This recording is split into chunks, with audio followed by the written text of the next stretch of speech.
What is up, YouTube people? It's your boy Patty McNinja, and unless you've been living under a rock recently, you probably know that for the first time in almost exactly 11 years, we finally got another college football game, College Football 25. I'm super excited for this game. Along with being a pretty big gamer, I'm also a huge sports fan, especially football, so I was very psyched to play this game. Of course, since I'm making this video, I have played it and I want to talk about it. So without further ado, let's rock.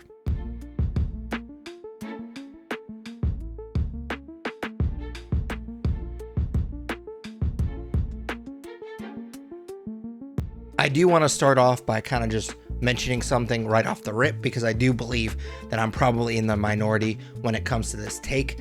I am, and probably always will be, a pretty big Madden player. And so anytime I would get a new college football game, I would always play Road to Glory first. I know a lot of people love Dynasty and they would just start off a Dynasty right off the rip. I like Dynasty as well. I definitely play Dynasty on college football. By the time you're watching this, I have already started my Georgia Tech Dynasty, so I do play it, but I always really enjoyed Road to Glory, so I would always play that first. I love the football RPG aspect of the mode. I love the fact that you can play your entire college career. And then since I did play a lot of Madden, I would also get myself drafted in that game as well. So I would say about 90% of the time I've played College Football 25 has been in Road to Glory. I will, of course, touch on some gameplay and visual stuff with the game later in this video, but this will mostly be my Road to Glory review. If you do want to hear my thoughts on Dynasty mode, like I said earlier, I have already started a Georgia Tech Dynasty. Definitely hit that like button. I would say if I get 30 likes on this video by next week, I will post that review as well. All right, so now that we have that disclaimer out of the way, let's go ahead and get started. The first thing that caught me off guard with Road to Glory in CFB 25, in the older college football games, you started off Road to Glory by creating your player in high school and playing in a high school football tourney. How well you played in that tourney would determine what star recruit you were and what schools recruited you. And I always really thought that was a cool idea. Unfortunately, that part of the process was completely dropped in College Football 25. In this game, you just literally pick what star recruit you are. The higher the star, the higher overall your player will be, which that part makes sense. However, also, the higher the stars, the more skill points and mental abilities you start off with, which I thought that part was really strange, that the game didn't try to balance the stars at all. In past games, or maybe other games, if you chose to be a lesser recruit, or you chose a different type of character, a different kind of build in these other RPGs, yes, you would start off with a lower overall, but you had some other advantage. Like if you were a lower recruit in past games, they might give you better awareness or toughness, or you started off with more skill points, something like that. There's no advantage in College Football 25 to being a 2 or 3 star recruit, unless for some reason you're doing this underdog narrative, like you want to be that Rudy character where you start off as a 2-star recruit and you just grind until you're the starter. Maybe that might be fun. I don't imagine it would be much fun for me, but if that's what you want to do, that's what you want to do. But I will say that if you plan to do that, I hope you like playing the practice mini games and navigating menus, because you will not see the field for much of at least your first 2 years.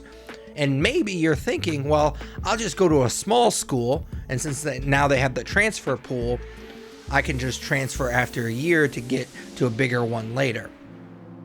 That's probably not going to work, unfortunately. I kind of had the same idea. I started off as a 3-star running back, and I went to Bowling Green, and they still wouldn't play me. And no offense to any Falcons out there, Bowling Green's not exactly college football royalty, and I barely saw the field my freshman year, and they definitely didn't want to give me the ball. The only time I did get the ball was when I changed the play, more on that later, and I forced them to give me the ball. That's the only time I ever touched the ball.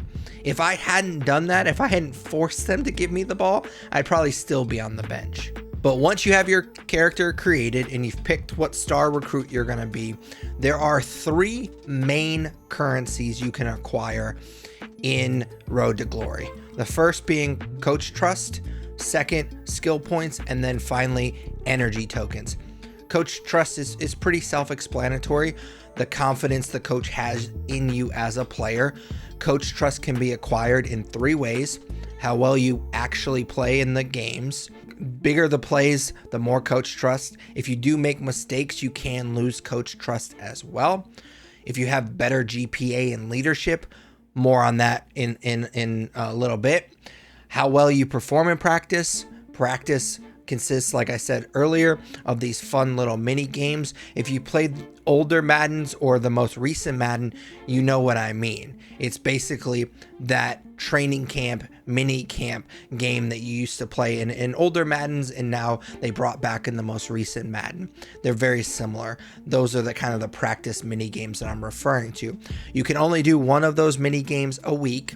And obviously you need to get either bronze, silver, or gold to earn coach trust. Of course, the better the medal, the more coach trust you earn. If you do go the underdog 2 or 3 star recruit route, like I talked about earlier, you will really need to get good at these mini games, because not only is it the only football you're really gonna play, because again, you won't see the field for a while. It's also really important because that's actually how you climb higher on the depth chart. The more coach trust you acquire, you will eventually trigger a position battle with the second or first stringer, depending on how high you are on the depth chart at the time. It's best 2 out of 3 of these random positional mini games. And of course, how well you do in the position battle. Let's say you win all 3 of the mini games and not just 2, you will also earn more coach trust if you just won the 2. And the real reason you want to make sure that you own as much coach trust as quickly as possible, I would say coach trust is the most important currency, at least early on in Road to Glory, is because play calling gets way easier the more coach trust you have. The more trust you have, the more opportunities you will have to actually change the play call. Obviously, since this is Road to Glory, you are just playing as an individual player. You don't have control over what play gets called. You only have control over how you execute what play is called, which again, when you think about it, that makes sense since you're only a single player on this entire team. However, the more coach trust you have, the more play call options you have. Each play starts off with just a single play call option. The more coach trust you have, the more opportunities you have to add 2 more play call options. You still can't call whatever play you want, but it does give you better choices. Which on one hand, I understand the system. Like I said, you are playing Road to Glory, so you aren't the offensive coordinator. You're just the player. So it makes sense that you wouldn't be able to call all the plays. On the other hand, you are playing a game, and games are supposed to be fun. And it's not very fun when your offensive coordinator calls an inside zone on 3rd and long that you know won't work. It felt like I had Luke Getsy as my OC because he loved calling stupid run plays on 3rd and forever. The first few games are going to be a bit of a grind because assuming you're decently good at this game, you will definitely earn enough coach trust pretty quickly that you will pretty much have the 3 play calls on every play. You just kind of have to get to that point where you've earned enough coach trust to get there. My only real gripe with coach trust, and maybe this is something you can do and I was just too stupid to figure it out, but as far as I know, there's no way to earn XP from practice mini games instead of coach trust.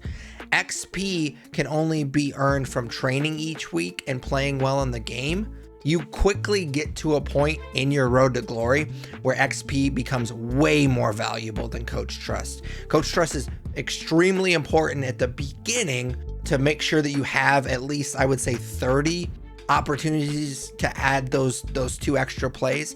But after that, That pretty much is the threshold at which you can pretty much do it on every single play. So Coach Trust is very important in the early stages of your road to glory, but you will quickly get to a point where XP is way more important, because XP is how you earn skill points. The more XP that you earn, the more skill points you acquire. The more skill points you can assign to different categories of player abilities, of course, the better your player becomes. The better your player becomes, the more XP you're gonna earn, and kind of rinse and repeat. XP is way more valuable than Coach Trust, I would say, after like the third or fourth game of your road to glory. Like I said, you can also earn XP from training each week, but that is very limited to the amount of energy tokens you have. Energy tokens determine how many activities you can do in a given week. So this is basically where the whole student athlete thing makes its way into the game. You have to balance your classwork with your football and your social media. Each week you only have a certain amount of energy tokens to spend. You can choose to spend them on improving your GPA, your leadership within the team, your health so you're good to go for the next game, training to earn XP, or improve your social media presence. These different areas also affect one another. For example, for each energy token spent on social media, your GPA goes down a bit. Or if you spend a token to train, your health is affected going into the next game. In addition, you will also receive random texts from people asking you to study or give them a ride to class. If you choose to do these things, you will have less energy tokens to use that week. You will also receive NIL deals via text messages, where you trade energy tokens for either more followers or skill boosts for the upcoming games. And while I do appreciate the attempt to make this game simulate that student athlete experience, especially with the new NIL deals, this aspect of Road to Glory left much to be desired. It never really felt like much of a challenge to balance these things. I always felt like I had plenty of energy tokens to put just a little into everything, and I never felt like I was held back by not having enough energy tokens. Plus, it was literally just pushing and holding a button on a menu for a few minutes every new game week. If you play Road to Glory for like an hour, I would say you probably only spend about 5 to 8 minutes assigning the energy tokens. There's just not that much depth to it, so I definitely hope that this is something that they choose to grow in the future. They definitely left themselves a lot of room to grow with this particular feature. I like the idea of it. I like the idea of like you can only do so much in a given week, and to kind of represent that with these energy tokens, I think is a really good idea, but it's just really basic and there's not a ton of depth to it. So I hope that this part of the game really grows in the next few years. Now, I think that is all the Road to Glory specific things I want to discuss, so we can kind of transition to how I feel about the game in general. So let's start with how the game looks. I absolutely love the team specific game intros, the way that they kind of bring the team on at the beginning of the games. They obviously took the idea that every college team is somebody's favorite team very seriously. I know that that was something they said a lot in some interviews and like press stuff that they were doing before the game was released. They really took that to heart. And I know I shit on Bowling Green earlier, but I'm sure there's people out there who bought this game just to play with Bowling Green. I'm a big Georgia Tech fan, so the fact that the Rambling Wreck and Buzz the Yellow Jacket are in College Football 25 is awesome. I absolutely love it. I do want to mention though, and this is another slight nitpick, and this also might just be because I'm dumb and I can't find the right option in the right menu or whatever, but I do think it's strange to me that there isn't a way to skip those intros. Yes, I absolutely love the intros. I think they're very cool, and they went above and beyond putting a lot of detail into those intros. But when you've seen the same one 10 plus times, I'm not sure I need to sit through it again.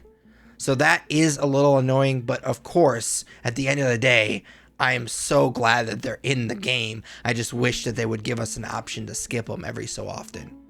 My only real complaint is I do think the game is a little rough around the edges when it comes to the presentation.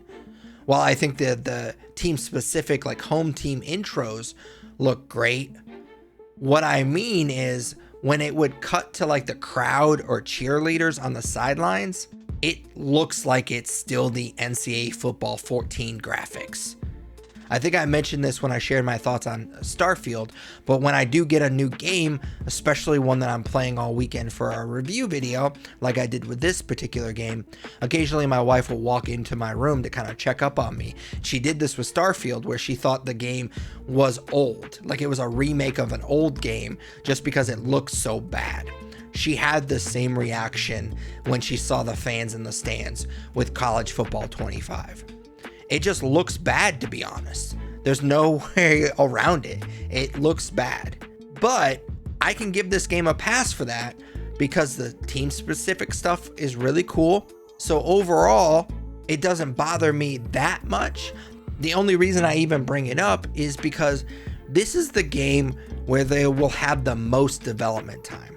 Every game moving forward, because this game is absolutely printing money, so I'm assuming it's just going to be like every other Madden game where they're just going to make it year to year. So they're really realistically only going to have about 9 to 10 months to develop College Football 26 versus the several years they had to make this one because this was the first one.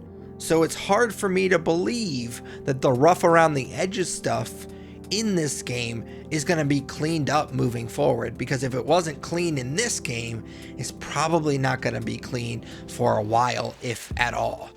All of that being said, I am going to give them a pass on that kind of stuff because the on the field stuff still looks great. I didn't mention this earlier, but there is a lot of customization options when you create your Road to Glory player. There's a ton of different equipment that you can use.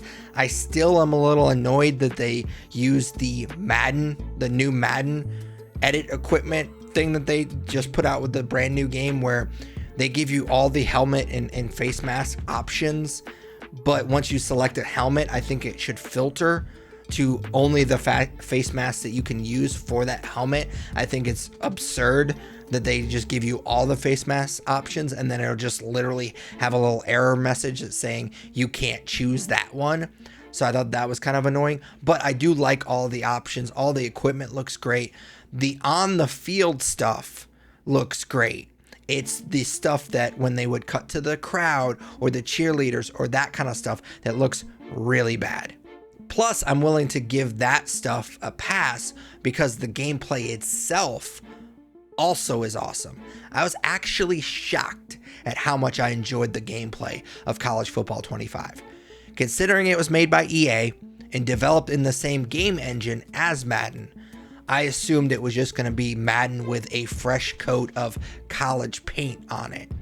Of course, I know that the college game is a bit different with the hash marks and the time management, but I am a football sicko. So I kind of figured I would just be fine, especially considering I play Madden every year since I was a little kid. So I have that muscle memory. I know football pretty well. I don't want to brag, but I probably know more about football than a majority of people out there. So I figured I could just jump into College Football 25 without really practicing or doing any tutorial stuff or anything like that. I was wrong. I got rocked for a bit. No offense to Middle Tennessee State. I know I made fun of Bowling Green earlier. I'm definitely not going to make a lot of friends in this video, but I played them as a quarterback in Road to Glory, and they literally sacked me 12 times before I gave up and decided I must be doing something wrong, because it's Middle Tennessee State. It's not like they have the elite pass rushers you would think of when you hear 12 sacks in a game. Well, it turns out that College Football 25 expects you to call the pass pro, which is not something brand new. They've been having you do that for a little bit with Madden, but it's been very simple. Like, you could do double teams and you can kind of slide the protections in Madden, but there's never been the depth of pass protection that there is in College Football 25. Plus, in Madden, if you mess up the pass pro, it doesn't really matter. You'll give up a sack every so often, but your lineman will most likely bail you out in Madden. If you don't know how to call it in College Football 25, you're going to get sacked by Middle Tennessee State 12 times. I do think it's a feature that's going to piss a lot of people off, but as a self-described football sicko, I absolutely love it. Yes, there was a steep learning curve. It took me a while to kind of get the hang of the pass protection in this game. But I was pleasantly surprised by the fact that I was actually challenged by a football sim game. I don't know the last time I was challenged by playing Madden, but here we are. Also, the game just plays different as well. These players aren't professionals. Most of them are the future gym teachers of America. So the players are going to make mistakes. The wide receivers' routes aren't going to be as crisp as that you would expect coming from Madden. Or your left tackle, whether or not you call the right pass protection or not, is going to get cooked more often than you used to. There are plays that are kind of the staples for my offense in Madden that flat out don't work in College Football 25. But it also goes both ways. It's been really fun playing this game, trying new stuff to find out what works. Because, like I said, the stuff in Madden doesn't always work, and vice versa. So I've been having a lot of fun trying different plays just to see what works in this game. Again, that may annoy some people, but I absolutely love it. It feels much more immersive than I expected. It feels like a completely different game than Madden, which it technically is. College football is a different game than the NFL. I do want to quickly mention the wear and tear system.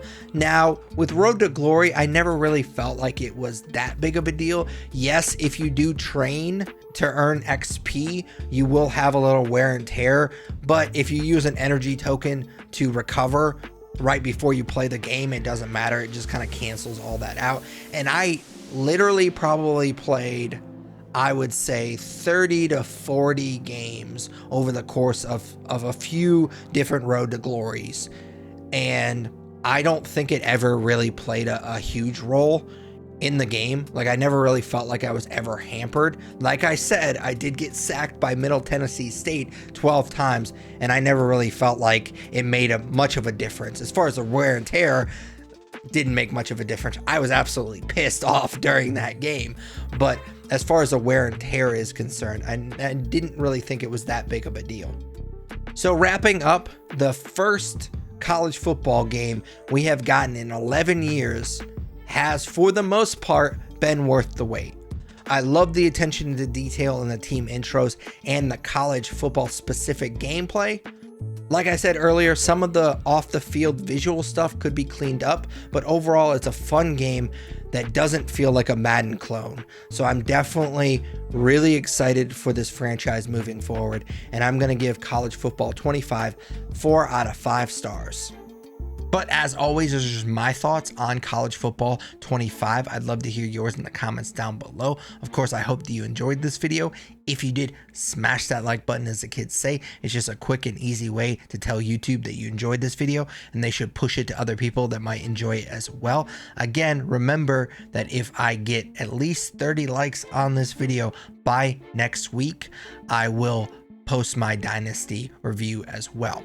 So if you want that review, definitely smash that like button. And of course, if you haven't already, I would really appreciate it if you consider subscribing. If you do subscribe, ding that bell. I try to post weekly gaming related content. So if you like that type of content, which you obviously do if you've made it this far in the video, definitely hit that subscribe button and ding that bell. But until next video, take it easy. What's up, YouTube people? It's your boy Patty McNinja, and this is my boy Yoshi, aka Kitty Boy. And we were just talking, and we agree that since you made it this far in the video, you might as well subscribe. You wouldn't want to disappoint Kitty Boy, would you?